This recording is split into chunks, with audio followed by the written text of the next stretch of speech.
Imagine a lake that seems to breathe. Lake Wakatipu actually pulses with a long, slow saiche every 25 minutes, a rhythmic rise and fall that Maori legends say is the pulse of a giant who drowned beneath its depths.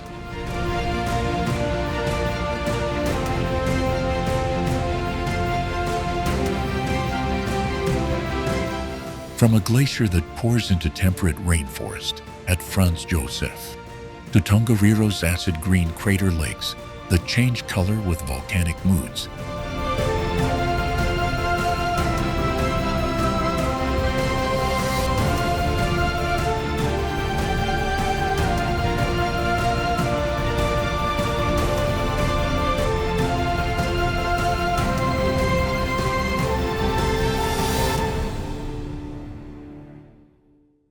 Fiordland National Park contains one of the world's only temperate rainforests that plunge directly into deep glacier-carved fjords. Do you know that Milford Sound in Fiordland receives more than 200 rainy days a year, sustaining hundreds of permanent waterfalls?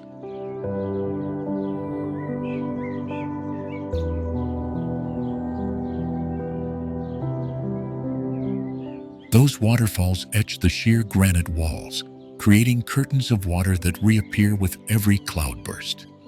The most famous silhouette, Mitre Peak, rises nearly 1,700 meters out of the sound, its twin summits mirrored in black tannin-stained water.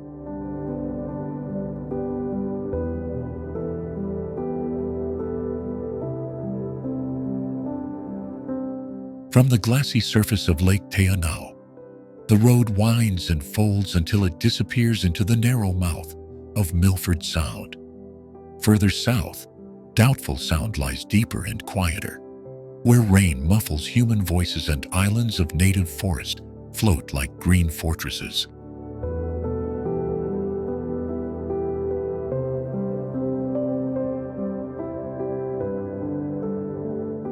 Beneath the surface, a different world thrives, with schools of bottlenose dolphins and pods of dusky dolphins slicing through the channel.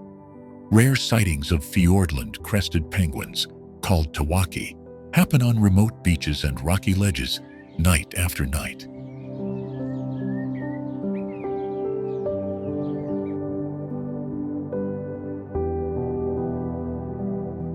The park's ancient glaciers sculpted valleys so steep they create permanent shadows and microclimates unique in the southern hemisphere. These microclimates nurture plant communities found nowhere else, from moss-carpeted ravines to towering kauri and rimu remnants.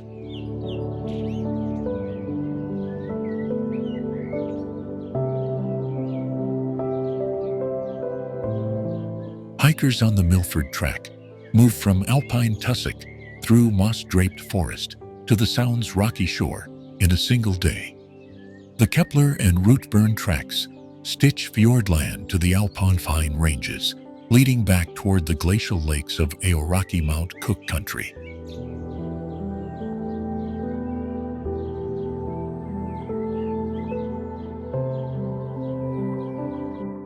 At night, the absence of city light lets constellations sweep across the sky as if the park itself were a planetarium. Darkness also shelters nesting birds and secretive species, allowing conservationists to study fragile populations away from prying eyes.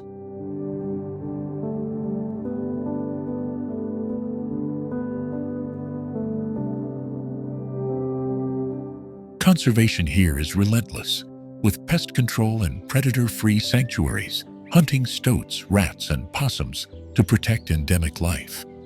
Scientists and rangers work by boat and foot, tracing histories written in tree rings and sediments to guide restoration.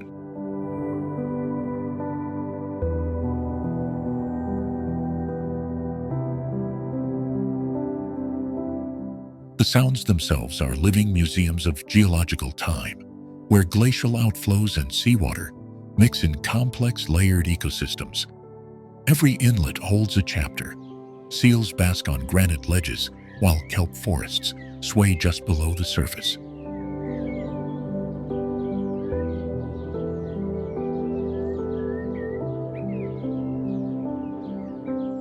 Travel through Fiordland feels like moving backward and forward at once, from primeval forest to waves that meet the open Pacific.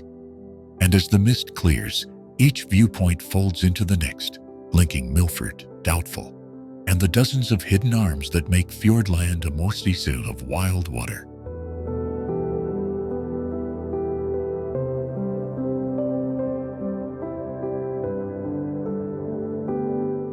Few places on Earth combine such dramatic vertical relief with intact predator-managed habitats and marine life, so accessible from shore. That rare combination makes Fiordland not only a landmark of New Zealand, but a living laboratory for how wilderness can be protected and experienced.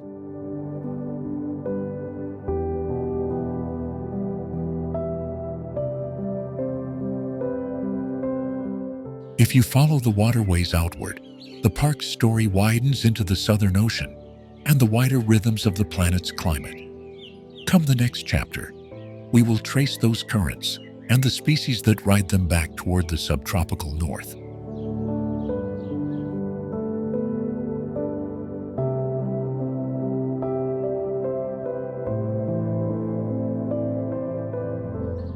Lake Wakatipu's S-shaped basin generates a standing wave, a seiche, that makes the lake's level rise and fall by roughly 20-30 centimeters every 26 minutes.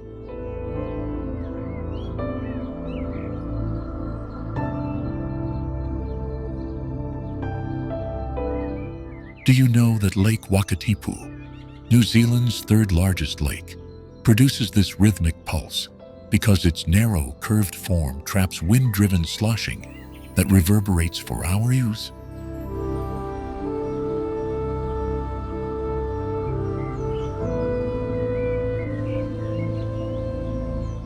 Formed by successive ice ages and scoured by colossal glaciers, its dramatic S-shape hugs mountains like the Remarkables and Cecil Peak, creating cradled bays and steep shorelines.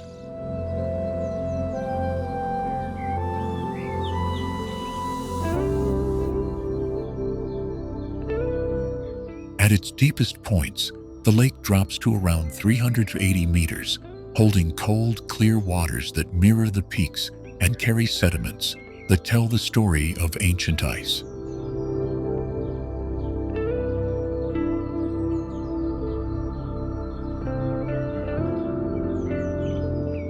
Local Maori stories speak of the lake's heartbeat as the pulse of a sleeping giant beneath the surface, a legend that strangely echoes the scientific explanation for the seiche.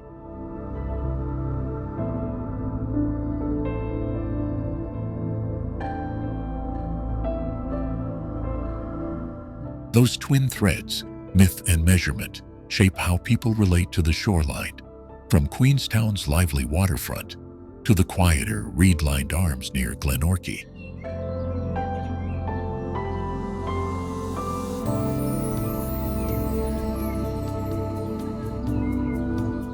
For more than a century, the steamship TSS Earnslaw has crossed Wakatipu, linking towns, farms, and alpine lodges while keeping a living link to the region's colonial past.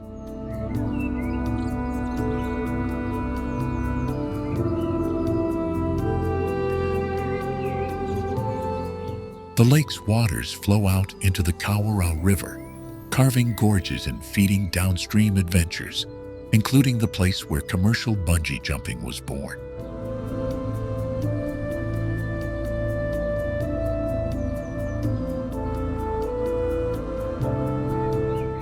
Traveling along the lake's rim leads to the Rootburn and Greenstone Capels tracks, access points to high passes and turquoise rivers that once powered the glaciers that carved Wakatipu.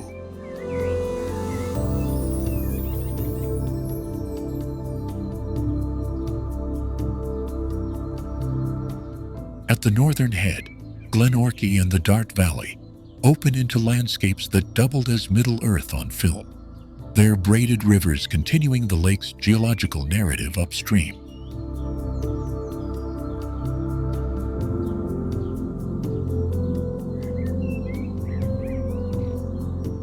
Seasonal light transforms the lake.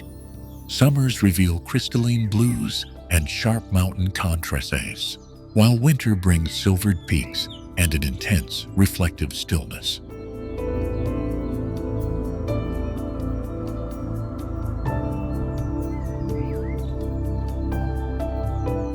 Under far south skies, the lake's S-shaped profile becomes a dark silhouette against brilliant constellations, a reminder that Wakatipu's drama plays by day and by night.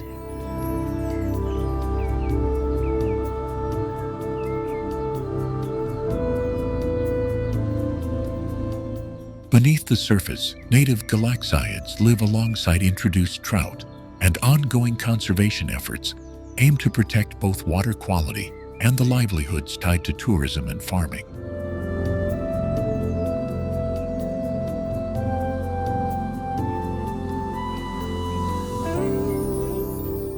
From its shoreline footpaths to hidden coves, you can read layers of time, glacial striations, settler stone walls, and modern marinas, all stitched together by the same water.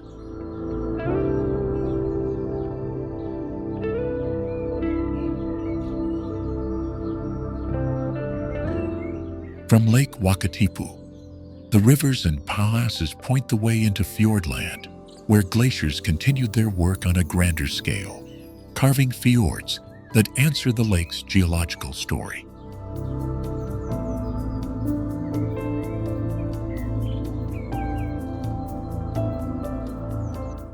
Tasman Glacier, stretching from the high ridges of Aoraki, Mount Cook, is New Zealand's longest glacier and has carved a vast turquoise proglacial lake that didn't exist a century ago. Do you know that the Tasman Glacier's terminal lake now calves icebergs the size of houses, and scientists say the lake's growth is one of the clearest signs of climate change in the Southern Alps.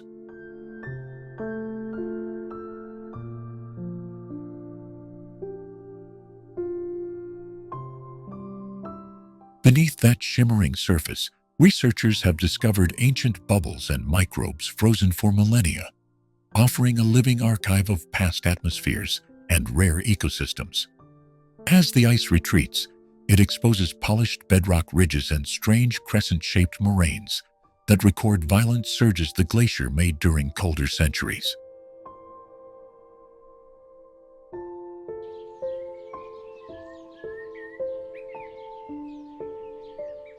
Walkers and pilots alike report eerie encounters with cobalt blue ice caves and moulins, where meltwater plunges through the glacier like vertical rivers. Those features are transient, collapsing and reopening with each season, which means every visit reveals a different, fragile world.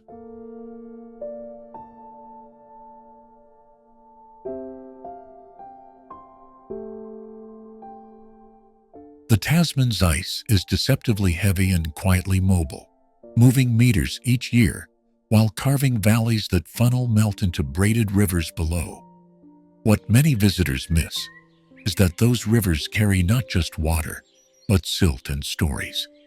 Ancient pollen, stone tools, and landscapes etched by repeated gulls of growth and melt.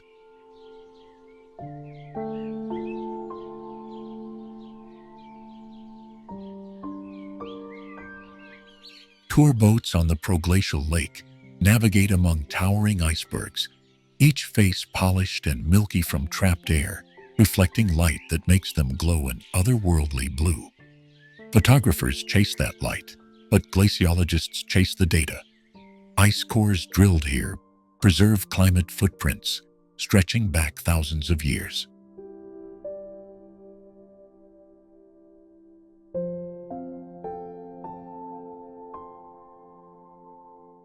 From the glacier's snout, you can trace water down to the Huka and Tasman river systems, linking the ice to alpine meadows, quiet tarns, and eventually, the wild coast.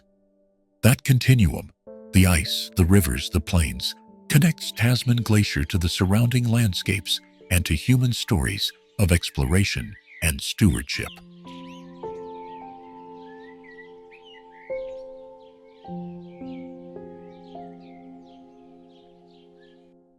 In the next segment, we follow that meltwater downstream, where the braided channels reveal both the glacier's retreat and the resilience of the valleys that absorb its change. What seems like an ending at the ice front is really the beginning of a journey across time, carrying clues about New Zealand's past climates and the choices that will shape its future.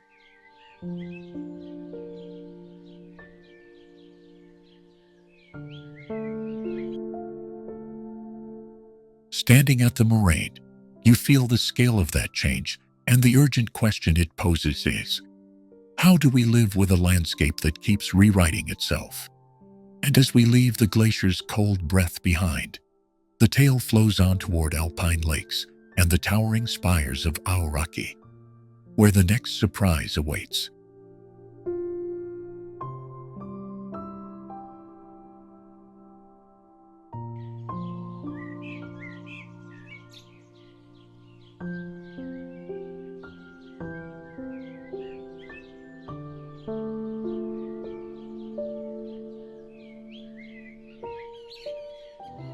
Hidden along dramatic coastlines, New Zealand's Coromandel Peninsula shelters hot sands and sea arches formed by ancient volcanic forces, a combination so rare it's almost unique worldwide.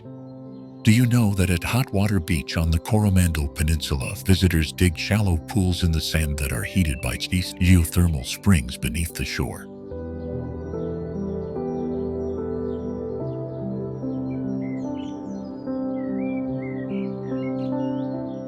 Walk a little further, and Cathedral Cove reveals a sculpted limestone arch whose interior echoes like a stone cathedral, yet is completely exposed to the ocean. Beyond that, Mercury Bay was where Captain Cook first charted the region, leaving layered maps that still trace the peninsula's rugged bays and hidden coves.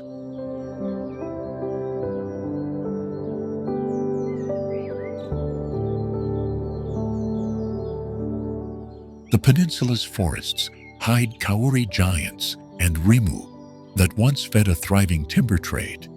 Their fallen trunks, now fossilized into stories told by local iwi. Small settlements, such as Whitianga and Coromandel Town, cradled in these hills, connect the coastal scenes to hiking routes that climb into misty ridgelines.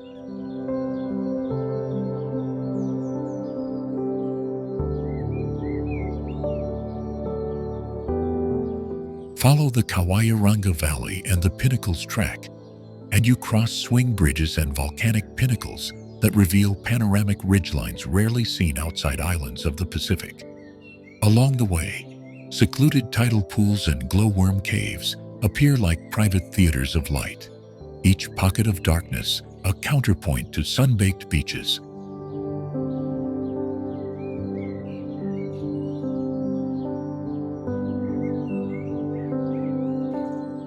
Fishermen still tell of blue cod and snapper shoals that gather around offshore reefs, and of old Maori pa sites overlooking channels where currents stir nutrients. Untouched bays accessible only by boat tie the Coromandel to nearby islands, creating marine corridors that nurture dolphins, fur seals, and migratory seabirds.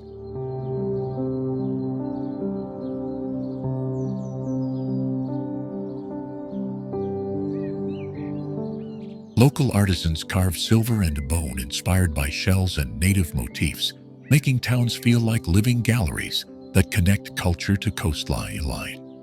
Less than an hour away, abandoned goldfields around Thames whisper of Rush-era fortunes that reshape the peninsula's human map.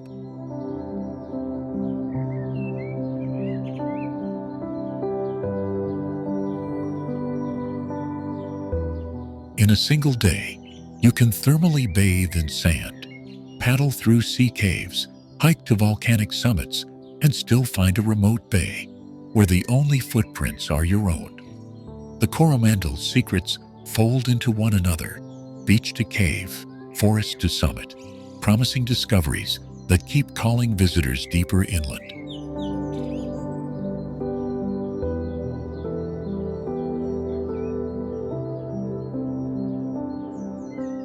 Many travelers leave with a single memory etched, Sunlight slicing through Cathedral Cove's arch and the warm steam rising from freshly dug sand. Yet the peninsula also harbors lesser-known wonders, petrified kauri roots, shell middens, and salt marsh flowers that bloom in lunar patterns.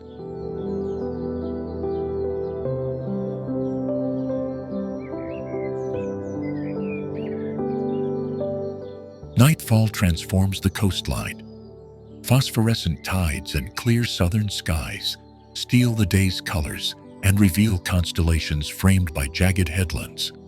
Morning brings seabirds wheeling over rock stacks, where endemic plants cling stubbornly in wind-carved soil.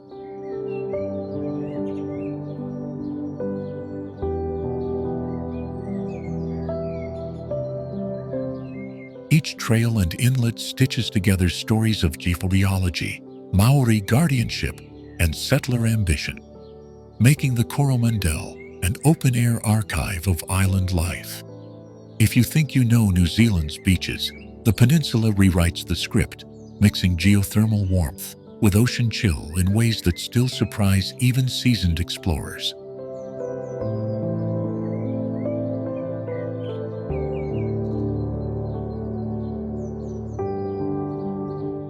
Stay with the land long enough, and the peninsula begins to show you small, stubborn miracles.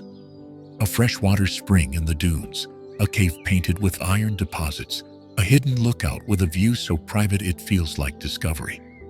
And once you follow one of those trails, it's almost impossible not to be pulled onward. From cove to ridge to settlement, tracing the peninsula's braided coastline until you find another secret waiting.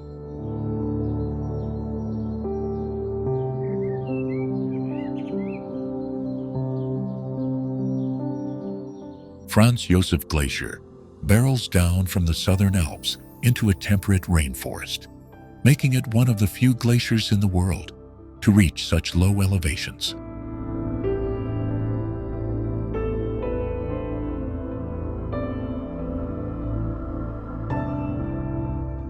Its ice snakes through steep valleys, carving striking blue seracs and sudden ice falls that seem to appear overnight.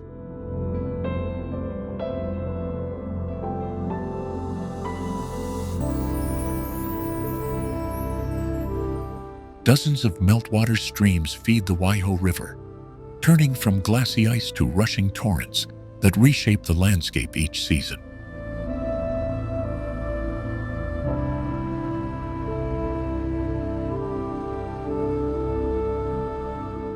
Local Maori call the glacier Ka Roimata, o Hine Hukatere, the tears of Hine Hukatere, linking the ice to a story of love and loss that has endured for generations.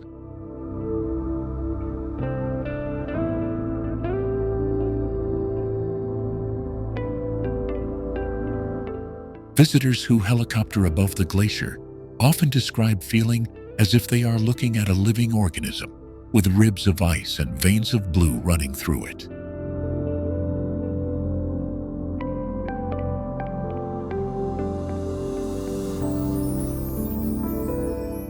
On foot, guided hikes lead to crevassed tongues and hidden ice caves that refract light into surreal colors, but only experienced guides should lead the way.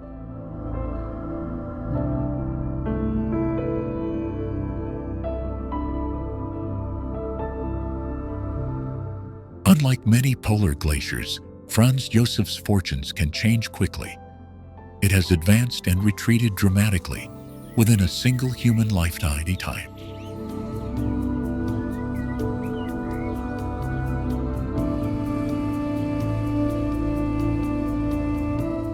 Scientists monitor temperature, snowfall, and melt patterns here to understand how warming climates are rewriting the map of New Zealand's high country.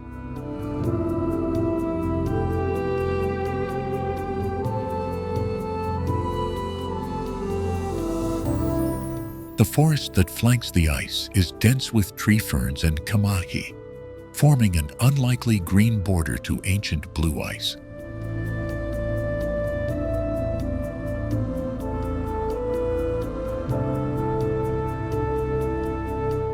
That close juxtaposition creates habitats for birds and insects that depend on both alpine and temperate conditions in surprising ways.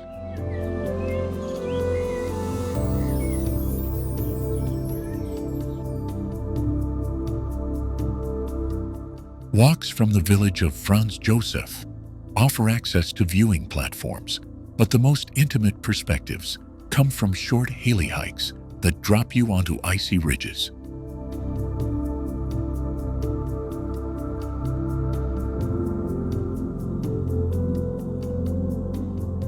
These experiences are tightly regulated to protect fragile ice features and to honor the glacier's cultural significance to local iwi.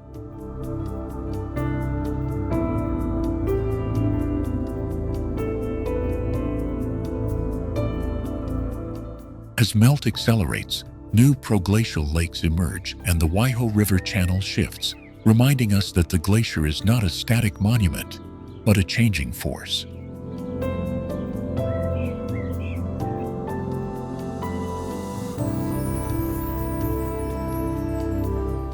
Researchers and rangers work together here, using drones, jeeps, and old-fashioned foot surveys to keep pace with the glacier's movements.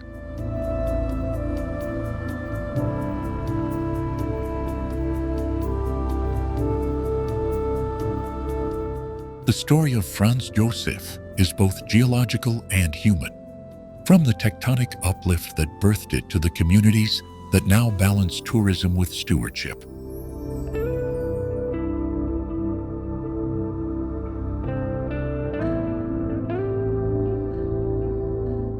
In every blue fracture and every seasonal stream, the glacier records centuries of climate and culture, begging the question of what the next chapter will hold.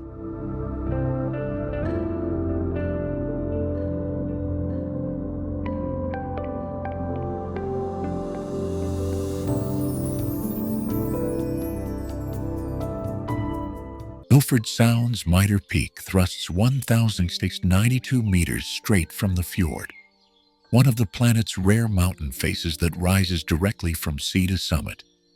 Do you know Milford Sound, or Piopiotahi, harbors deep-water black corals growing near the surface because tannin-stained rainwater blocks sunlight, creating conditions usually found far below the sea.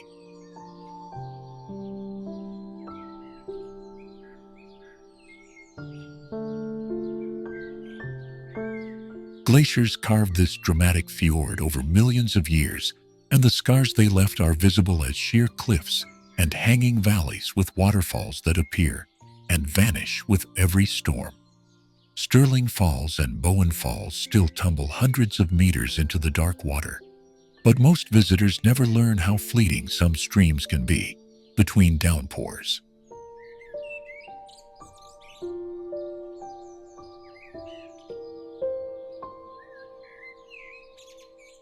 A thin, tannin-rich freshwater layer sits above the saltwater, making the surface look like spilled ink and allowing cold water species to live where you'd least expect them.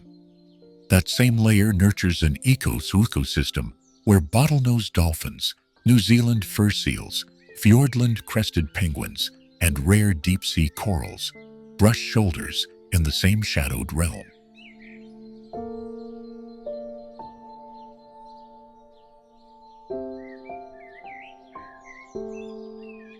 Maori tales call this place Piopiotahi, tied to the vanished Piopio bird, and to legends that anchor the landscape in human memory, as well as geological time.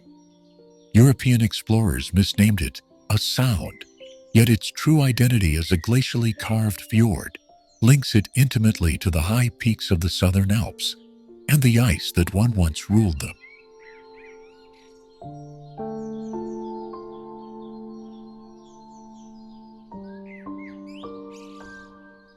Travel along the Milford Road reveals the connection. Alpine passes, mirror lakes, and dense beech forest funnel you from Tasmanian-like tussock to the saturated rainforest that hugs the fjord. This road is not just an approach, but a narrative, each bend revealing how mountains, glaciers, and rivers sculpted a corridor between inland Te Anau and the open Tasman Sea.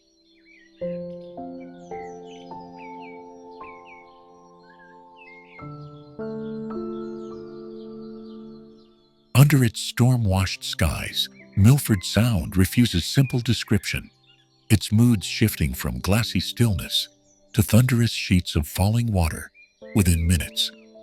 Photographs can capture Mitre Peak, but only a slow voyage beneath its face reveals the full story of light, water, and life braided together here.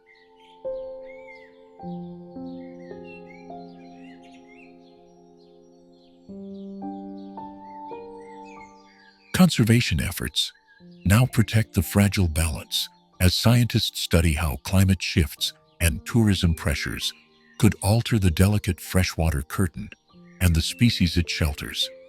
Yet despite the crowds, there are corners of Piopiotahi where silence still speaks, where the sound of dropping water is the oldest language left in the rock.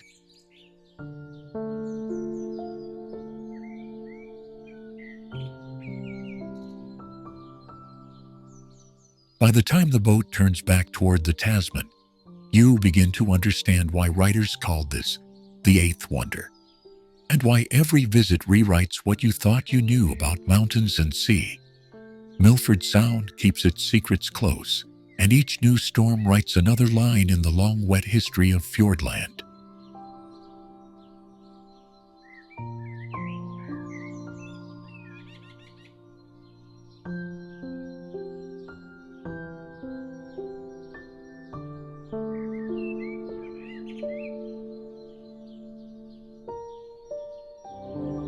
Mount Cook, Aoraki National Park is home to New Zealand's tallest peak, Aoraki Mount Cook at 324 meters, a unique high alpine laboratory.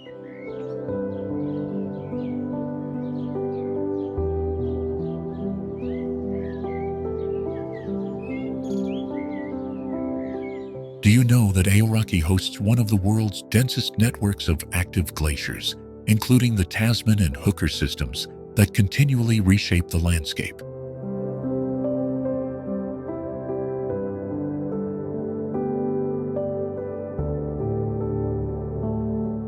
Glacial meltwaters pour into milky rivers and vivid turquoise lakes, creating a striking contrast between glacial geology and delicate alpine ecosystems.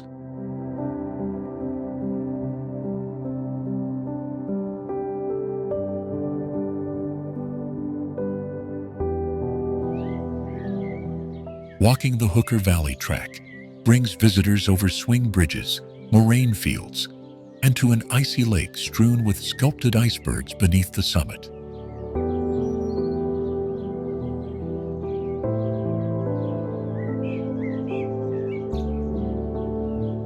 Researchers monitor these glaciers closely because their rapid changes reveal climate trends that ripple across the southern Alps and coastal environments.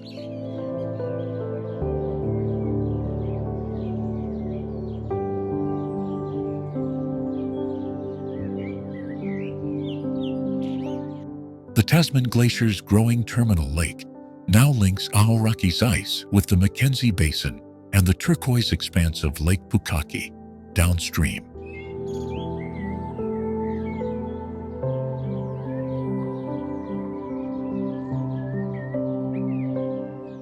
By day, the mountains, serrated ridges, and hanging glaciers feel eternal, yet the landscape is in constant motion, carved by ice and time.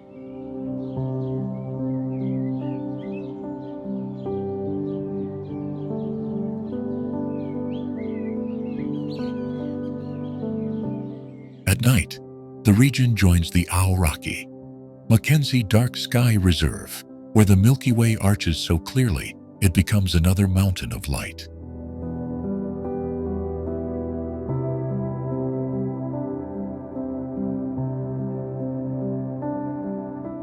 Local Maori stories speak of Aoraki as an ancestor, infusing the peaks with cultural meaning that threads through place names and seasonal rituals.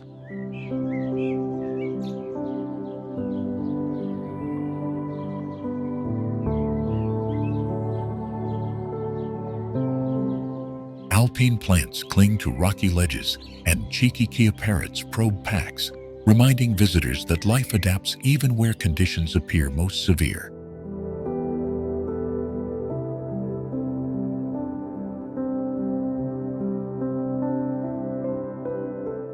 Guides and mountaineers tread routes first charted generations ago, negotiating crevasses and seracs while mapping new routes as glaciers recede.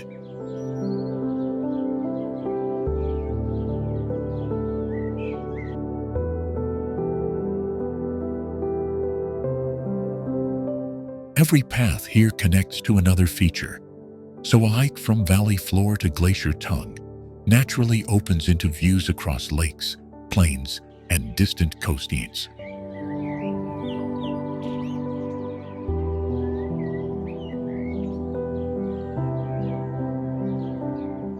In Mount Cook National Park, the story begins at the summit and spreads outward, a living network of ice, rock, water, and culture that rewrites itself each season.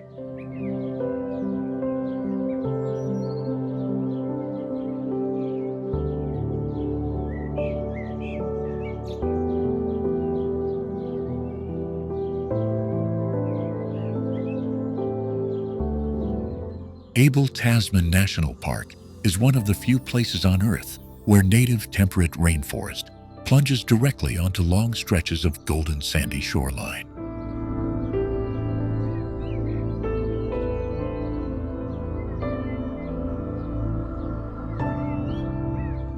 Do you know Abel Tasman's marine terraces and sheltered bays host a rare convergence of subtropical and temperate species, making its coastal waters unusually diverse?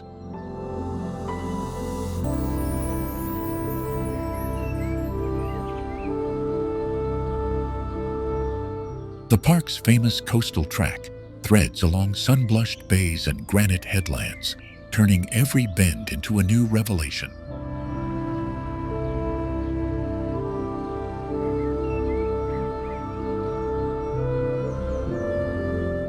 Tidal estuaries reveal secret lagoons at low tide, where braided streams spill into the sea and expose cradles of life.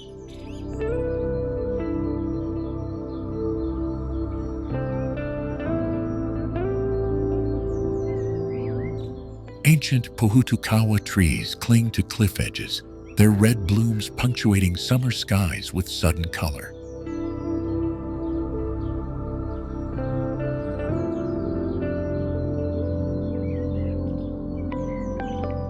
Flax and ferns carpet the gullies behind the beaches, sheltering bird life that evolved in isolation for millennia.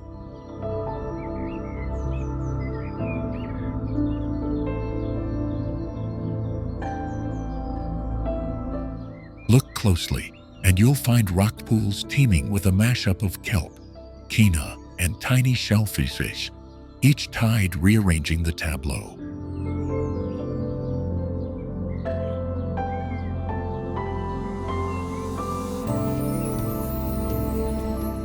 Offshore, clear water and warm currents bring kelp forests that feed fish, fur seals, and curious dolphins that patrol the headlands.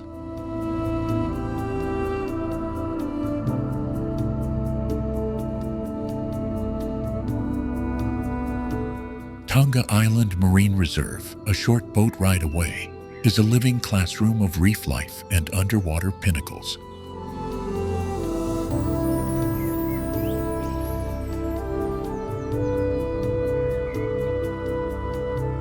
The island acts as a beacon for migratory seabirds and a rookery for New Zealand fur seals, noisy and full of life at low tide.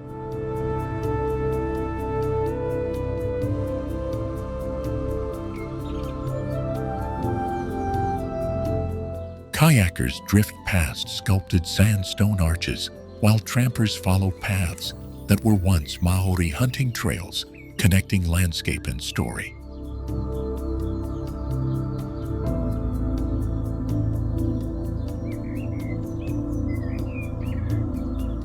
Stories etched into place names and midden sites link today's visitors to a deeper human history written along the shore.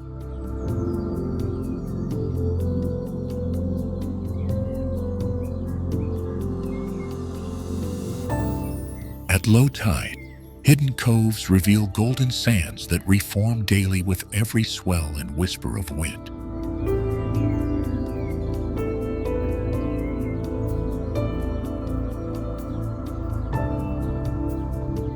Those same tides carve channels that lead you toward the quieter bays of Torrent Bay and Bark Bay, each turn a gentle invitation.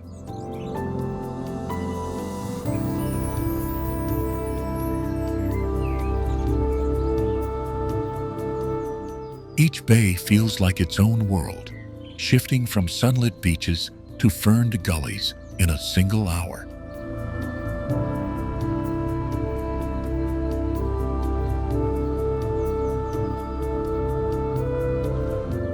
Campsites and dowsy huts sit tucked behind dunes, offering nights under stars unpolluted by city light.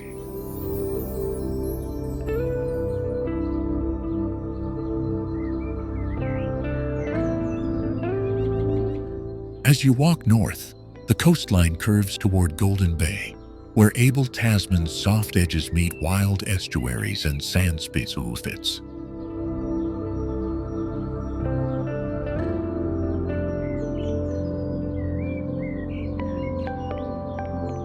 This slow ribbon of land invites you to keep exploring, because what you discover in one cove always points to the next.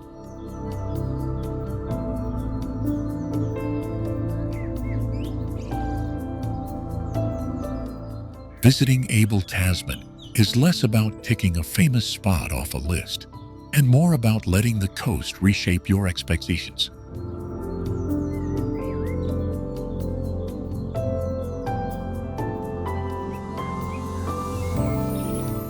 And when you finally step into Golden Bay, the next chapter of New Zealand's wild coast begins.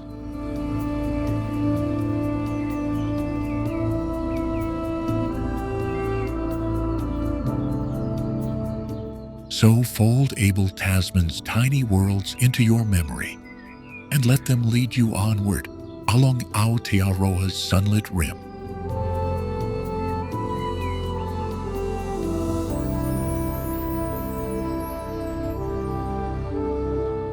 The next stop waits where tidal flats and windswept dunes tell a new story of sea and survival.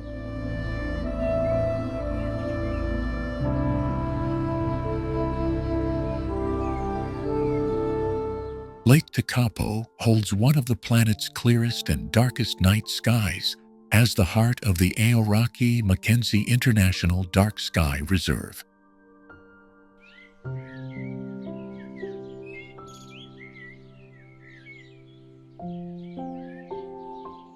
Do you know Lake Tekapo's milky turquoise waters are painted by glacial flour, rock dust carried down from the southern Alps?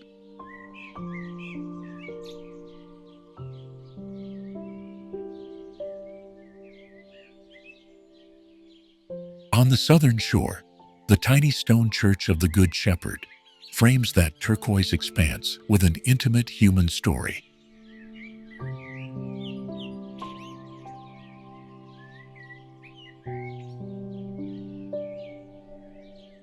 From its window, visitors still line up at dawn to catch an unbroken vista that slides toward Aoraki Mount Cook on the horizon.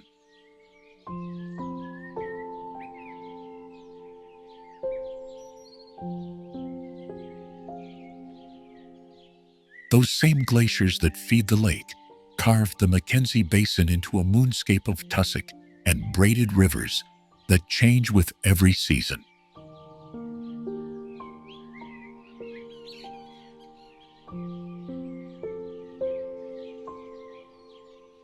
In spring, carpets of introduced lupins spill like neon paint along the ridgelines, a controversial but striking transformation of the high country.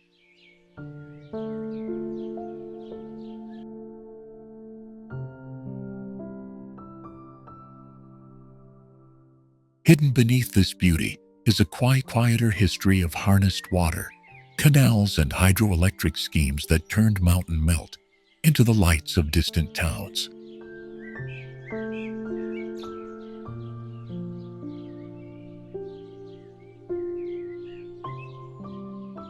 Walk the lake edge, and you can still trace the faint remains of old sheep tracks and gold rush routes that stitched settlers to the land.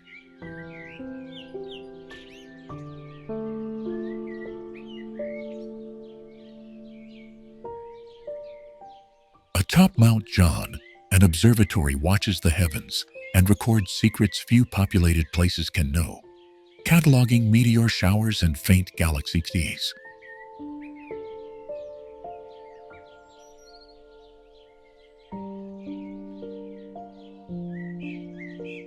At night, the Milky Way spills like a silver highway so vivid, some visitors report seeing the zodiacal light with naked eyes.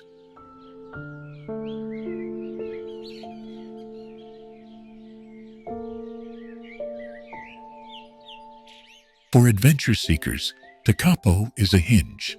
Heli hikes lift you into glacial bowls, while nearby climbs and ski runs press into Aoraki's shadow.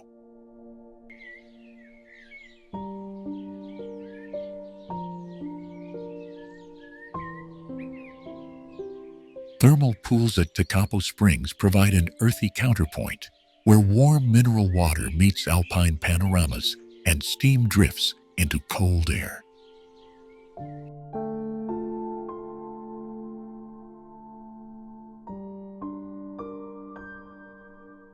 Local Maori stories layer over these elements, naming landmarks and mapping ancestral pathways that predate fences and hydro outlets.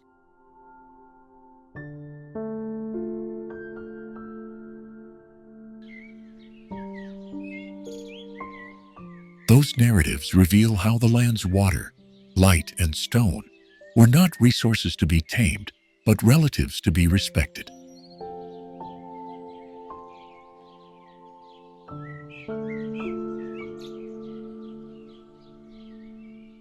Stand on the shore at dusk, and you feel a cascade of scales, from microscopic rock dust coloring the lake to cosmic dust lighting the sky.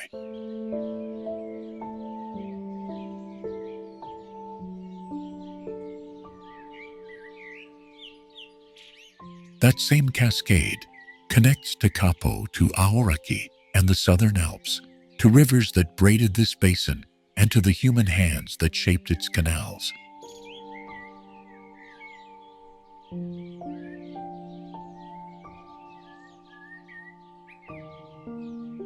Few places stitch geologic deep time and intimate cultural memory so visibly, making Lake Tekapo both classroom and cathedral.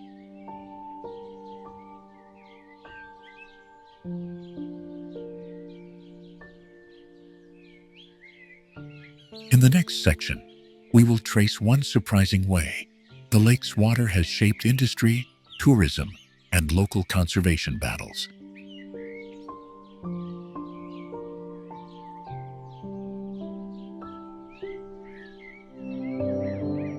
Pohutu Geyser in Rotorua erupts with jets over 30 meters, making it the Southern Hemisphere's largest active geyser.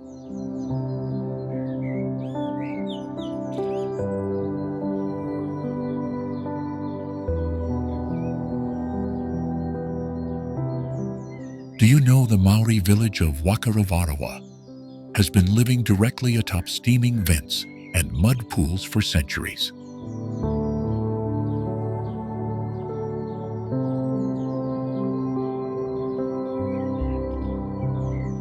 Walk among silica terraces where layers of mineral deposits record centuries of volcanic whispers in their fragile bands.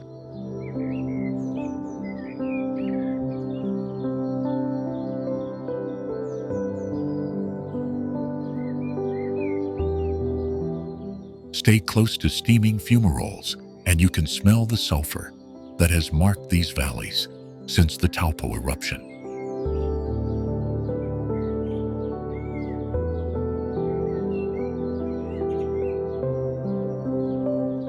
Rotorua's mud pools bubble in hues from gunmetal gray to rust red, colored by iron and microbial life.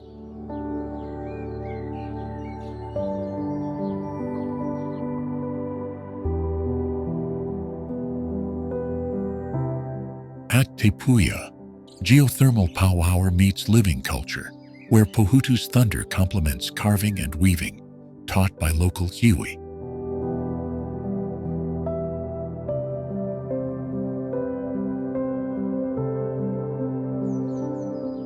Nearby Hell's Gate reveals silica-encrusted terraces and healing mud baths that have attracted visitors since the 19th century.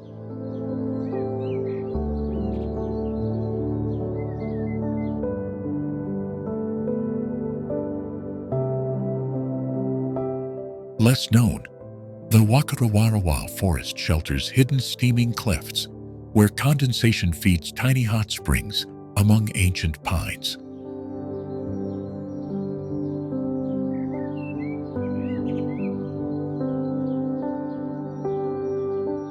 The Waimangu volcanic rift shows how landscapes reinvent themselves after the 1886 Tarawera eruption, with new thermal features still emerging.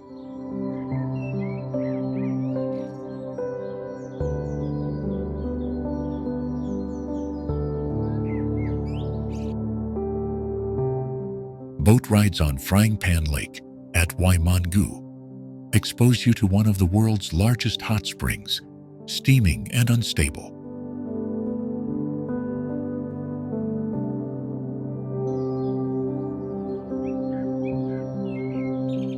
Microbial mats paint rainbow rings around vents, and their DNA holds clues to life in extreme environments studied worldwide.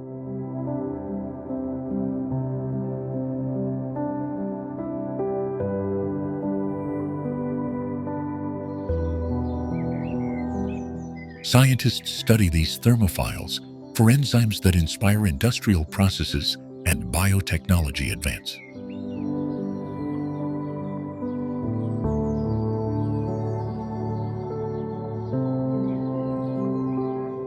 Local guides explain how Maori used geothermal steam for cooking and weaving, blending survival with spiritual respect for the land.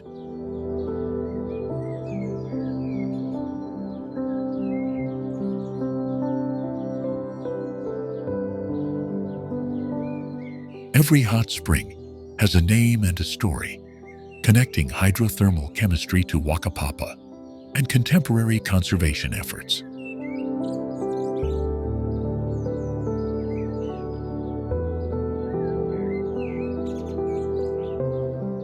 From Wakarawarawa to Waimangu, each geothermal site is a chapter in Rotorua's volatile biography, linked by underground heat and water.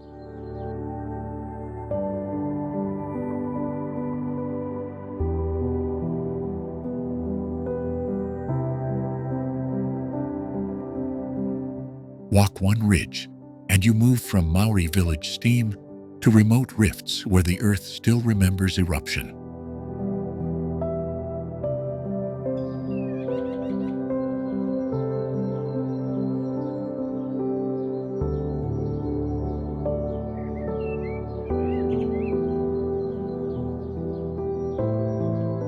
Tongariro National Park showcases one of the planet's rare volcanic alpine mosaics, where active craters, emerald acid lakes, and ancient lava fields sit shoulder to shoulder.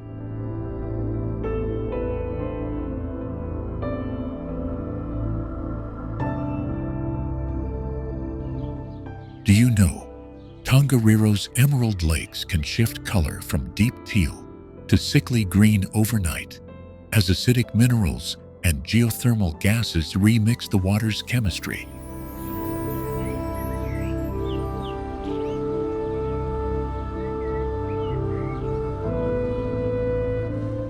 This is a landscape where Maori mythology, millennia of eruptions, and modern trail culture collide along the ridgelines.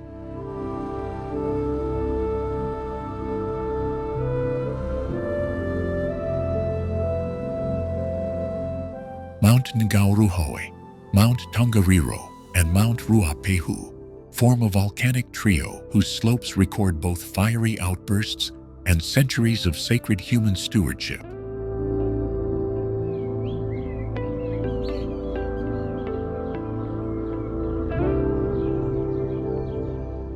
The Tongariro Alpine Crossing threads through scoured scarps, sulfur-streaked fumaroles, and blackened lava fields that look more lunar than terrestrial.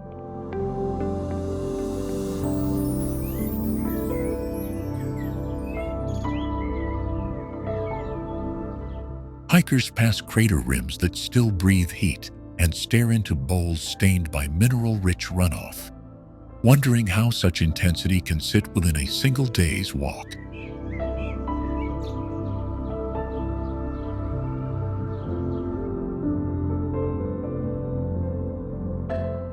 Beyond the spectacle, the park is governed by Tikanga, Maori customs that named and protected these mountains long before they became a national park.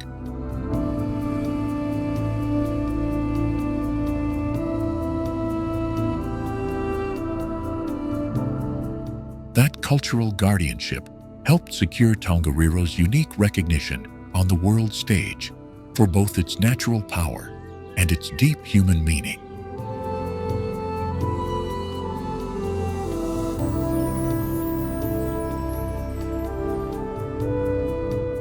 Weather here flips fast. Blue alpine sun can harden into blizzard and steaming fog within hours, forcing you to respect the mountain's moods.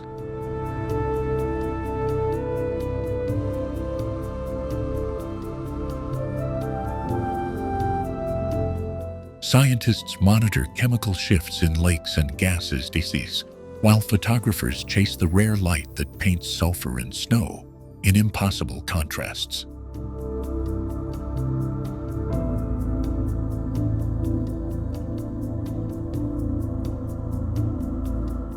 Follow the ridgeline north, and the volcanic terrain eases into pastoral valleys and geothermal basins, linking Tongariro to the island's broader volcanic heart.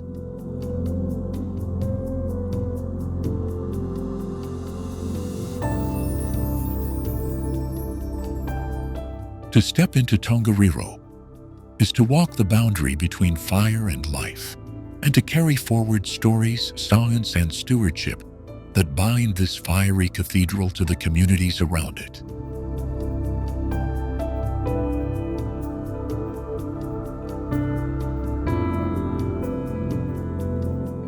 Huka Falls roars with an intensity that belies its modest dimensions on paper.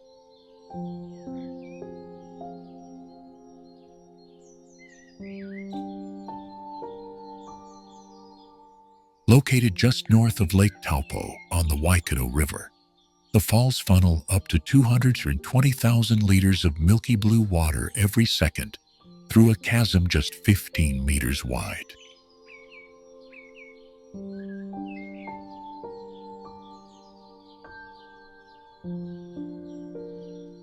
The contrast between the placid expanse of Lake Taupo and the thunderous torrent at Huka is one of New Zealand's most dramatic micro-contrast effects.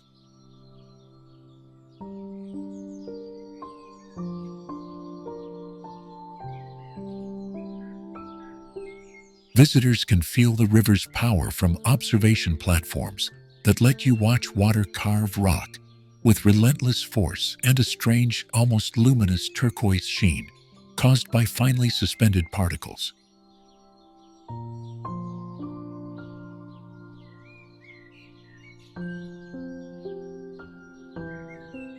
Beyond the viewpoints, short walking tracks wind through Raupo and Pohutukawa to quieter angles where the spray creates its own microclimate of mist and moss.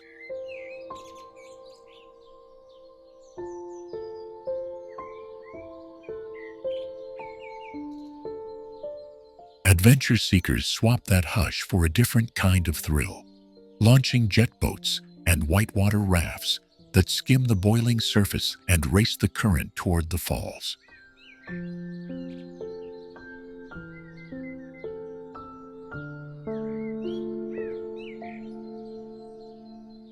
Huka's story is tied to the volcanic heart of the central North Island, with each flood of water shaped by ancient lava flows and geothermal forces beneath the surface.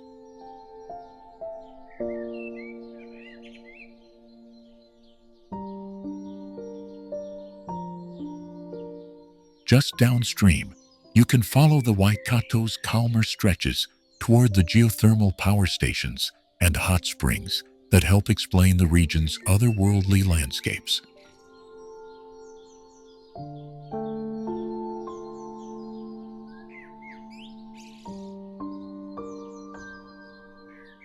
But perhaps the most lasting impression is how Huka compresses the island's elemental forces into a single, unforgettable moment.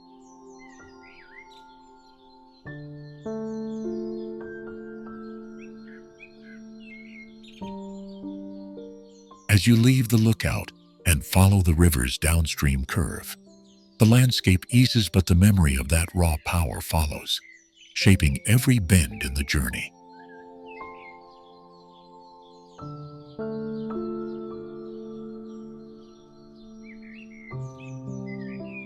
Next, the river leads travelers toward thermal pools and trails that reveal why this corner of New Zealand feels both dangerously alive and deeply hospitable.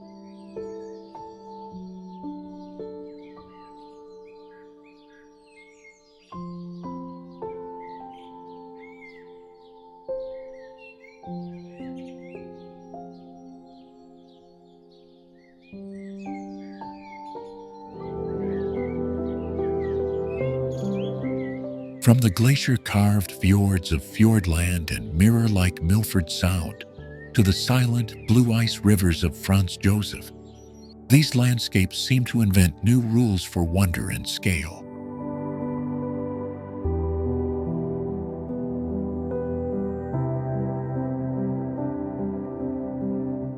Each place folds into the next. Rainforests spill into braided rivers, which feed sweeping plains that cradle mountains older than human maps.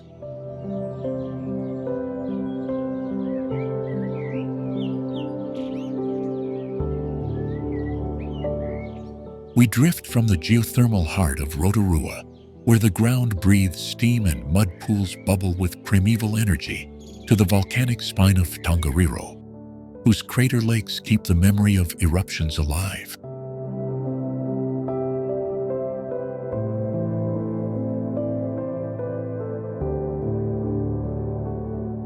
Then rolling north to the Bay of Islands reveals subtropical coves and ancient Maori sites that bind sea and story together.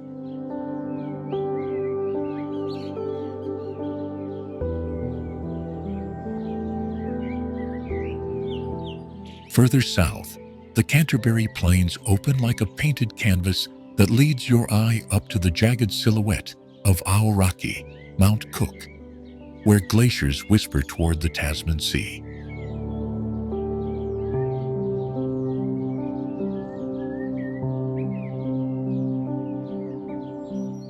On the west coast, rain and rock sculpt Franz, Josef, and Fox into living blue sculptures that inch toward temperate rainforest, and those forests in turn funnel water into rivers that carve the land.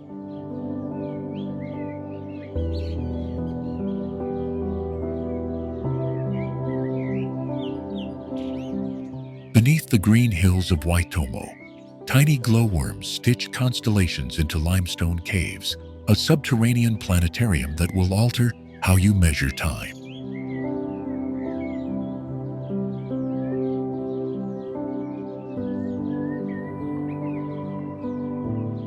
Across farms and film sets, the rolling fields of Hobbiton remind us that this country is both a real breathing place and a canvas for imagination.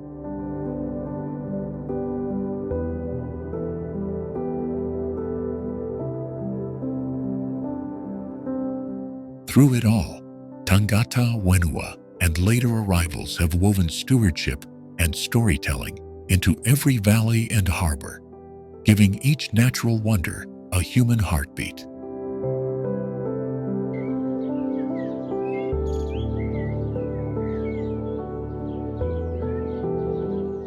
This journey doesn't end with a single vista. It asks you to slow down, listen, and let these strange, generous rhythms change the way you measure a place.